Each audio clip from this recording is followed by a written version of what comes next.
ഞങ്ങൾ UHSS അന്നയാടിൽ നിന്ന് വന്ന 5ാം ക്ലാസ് വിദ്യാർത്ഥികളാണ്. ഞങ്ങൾ ഇവിടെ ചോദിക്കാൻ പോകുന്നത് വാക്സിനേഷനെ കുറിച്ചാണ്. ആദ്യത്തെ ക്വസ്റ്റ്യൻ, എന്താണ് വാക്സിനേഷൻ? വാക്സിനേഷൻ എന്ന് പറയുന്നത് കരുതൽ എന്നാണ് മലയാളത്തിൽ പറയാം.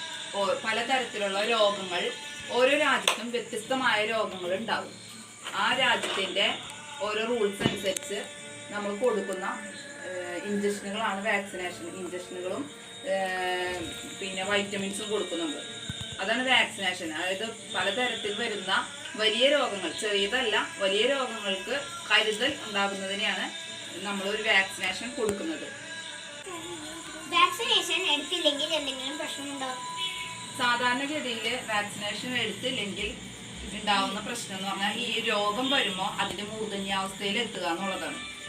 അല്ലാത്ത പക്ഷം നമ്മളിപ്പോൾ വാക്സിനേഷൻ എടുത്ത ഒരാൾക്കാണെന്നുണ്ടെങ്കിൽ ഇപ്പോൾ നമ്മൾ നോർമലായിട്ട് ഒരു ഉദാഹരണം പറയുകയാണെങ്കിൽ, ഒരു വീട് പണിതു, അതിൻ്റെ അടുത്ത് ഒരു മരം നിൽക്കുന്നുണ്ടെങ്കിൽ ആ മരം വീടിൻ്റെ മേത്തിട്ട് വീഴാതെ നമുക്കൊന്ന് വലിച്ചു കെട്ടി കഴിഞ്ഞാൽ സൈഡിലേക്ക് വീഴാം, ഒരു കാറ്റൊക്കെ വന്നു കഴിഞ്ഞിട്ടുണ്ടെങ്കിൽ എന്ന് നമ്മൾ അർത്ഥം പറയില്ലേ.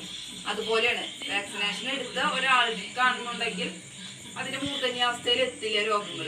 പക്ഷെ എടുക്കാത്ത ഒരാളുടെ അവസ്ഥ എന്ന് പറയാൻ നമുക്ക് പ്രിഡിക്റ്റ് ചെയ്യാൻ പറ്റില്ല. ചിലപ്പോൾ മൂർധന്യാവസ്ഥയിൽ എത്തും.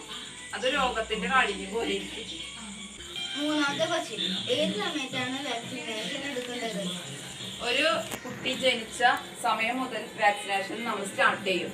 നമ്മളുടെ റൂൾസ് പ്രകാരം, ഇന്ത്യയുടെ റൂൾസ് പ്രകാരം നമ്മൾ ജനിച്ച ആ ടൈം തൊട്ട് വാക്സിനേഷൻ തുടങ്ങും. ജനന സമയത്ത് ഏത് വാക്സിനാണ് എടുക്കേണ്ടത്? ജനന സമയത്ത് എടുക്കുന്നത് OPV, ഹെപ്പറ്റൈറ്റിസ് B.